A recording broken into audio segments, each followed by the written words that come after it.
So hello and welcome back to a new video. Well, this is the Honda second generation facelift variant, and this is the VX model, which is the top trim. Well, first of all, you might have noticed the grille, which is very similar to the Accord, and then beside that we have this LED treatment. Well, it is not all LED unit. The indicator happens to be a halogen, but you get a projector. In that we have LED, then revised DRLs, and now the LED fog lamps. The chrome garnishing has been changed, so the bumper looks same, but the grille has been changed. So yes, from the front it is not that much change you would have expected. It is quite noticeable.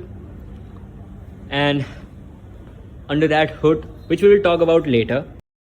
So now talking about the side profile, well, the rims happens to be derived from the 4th generation City, particularly V variant. Well, that happens to be 175, 65, 15 inches.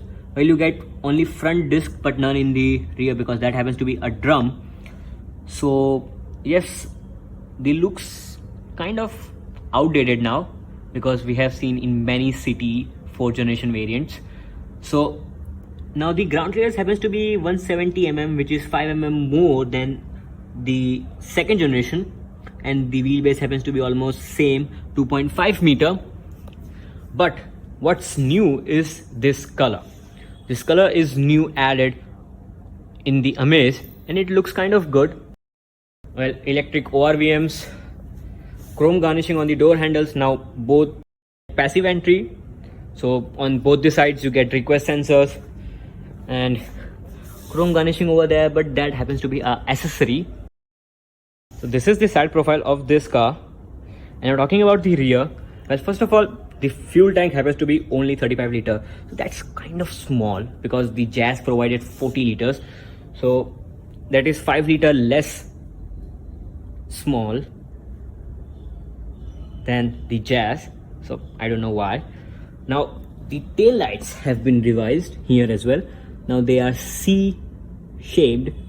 LED unit, not all LED, because the indicator and the reverse lamp happens to be halogen, but rest is the LED part.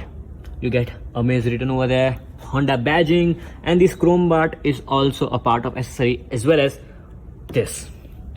So you see VX written over there, IV Tech. And talking about the boot, well, the boot is 420 liters, so kind of good for a compact sedan.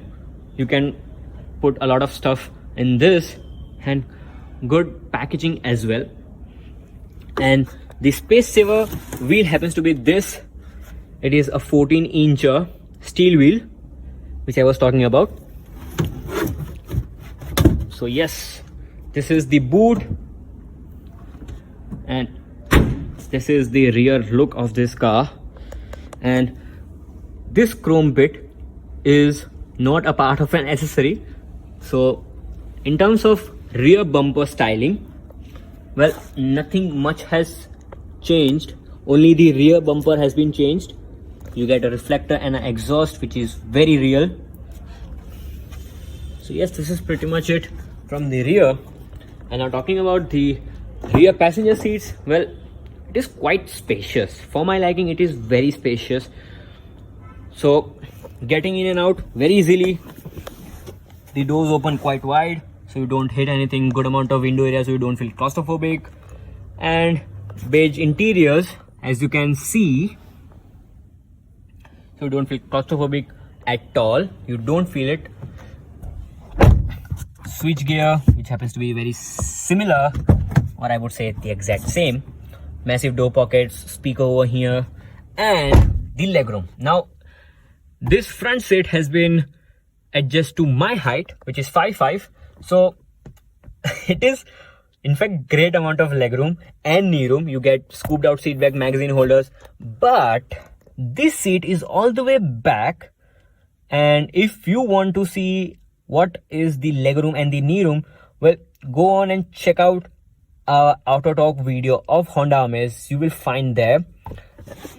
This is the center armrest with twin cup holders, but the problem is you don't get adjustable headrest. Come on, Honda Amaze, kuch to karo. So these are fixed. I would have expected to be adjustable, but still quite okay. Good styling of headrest. I kind of like it. You get door handle, but you don't get a hook. Yes, you don't get a hook. Reading lamp, both the sides, halogen, and not an automatic inside rear view mirrors. And you wouldn't believe this particular part is also a part of accessory.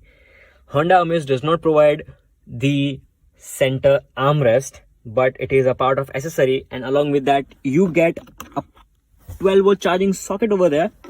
So yes, this is pretty much it from the rear passenger seats, and this is the interior of this car. So let's jump into the driver's side.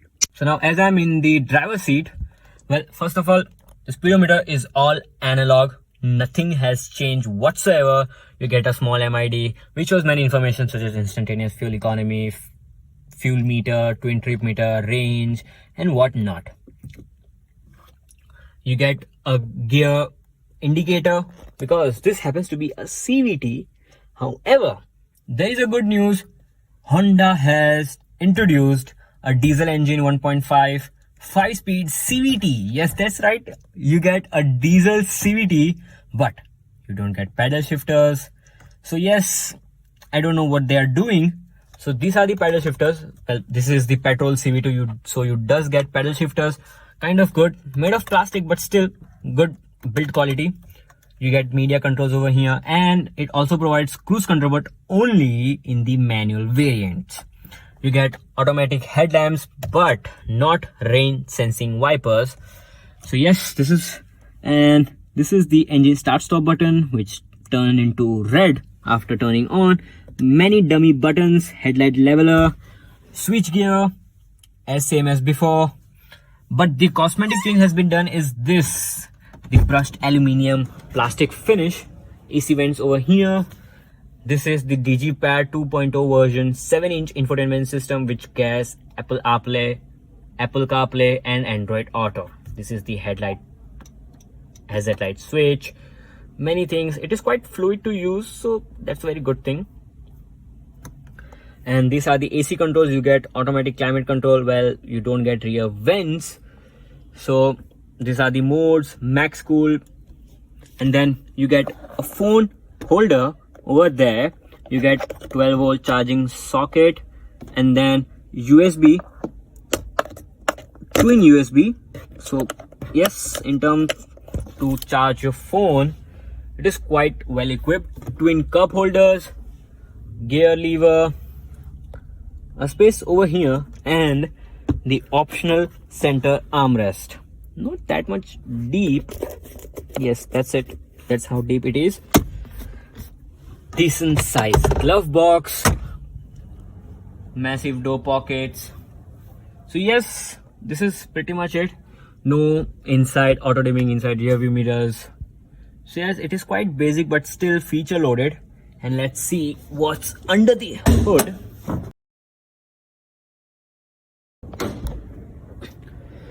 So well, this is the Honda iVTEC engine, 1.2 liter inline 4-cylinder, quite compact.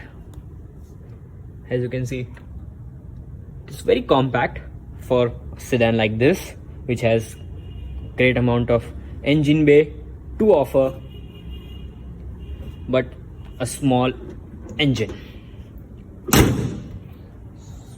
So this is how it closes. Again, the front side of this car. And now let's get driving. So yes, this is the key of this car. Well, it is keyless, so just put in the slot and into D, which means drive, and here we go. So now I'm driving a Honda Amaze facelift, and as you can see, this is a petrol, and you can see the pedal shifters as well. So yes, this is a 1.2 liter 4-cylinder iVTEC channel with the 7-speed CVT gearbox. So in terms of shifts, first of all, the CVT lag, or I would say the problem with the CVT, that they have an elastic band, some sort of feeling, but with the pedal shifters it makes things very easier. with every downshift and upshift, it just moves very quickly and very responsive indeed. So yes, in terms of transmission tuning and engine tuning, it's very good.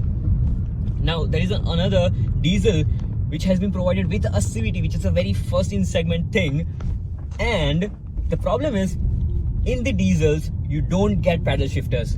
So if you opt for a diesel CVT, you wouldn't get the paddle shifters. So that's a kind of thing that I always wanted, that I want a paddle shifter, you know, a steering wheel with a paddle shifter, so you can quick shifts anytime wherever you want, and feels like you are driving a very expensive, or I would say premium car. But in the case of diesel, you don't get that, so that's a bit of a disadvantage.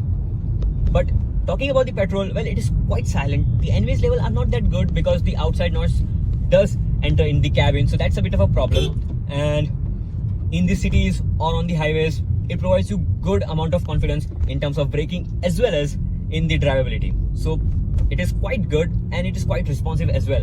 And I just love whenever I put in the sport mode,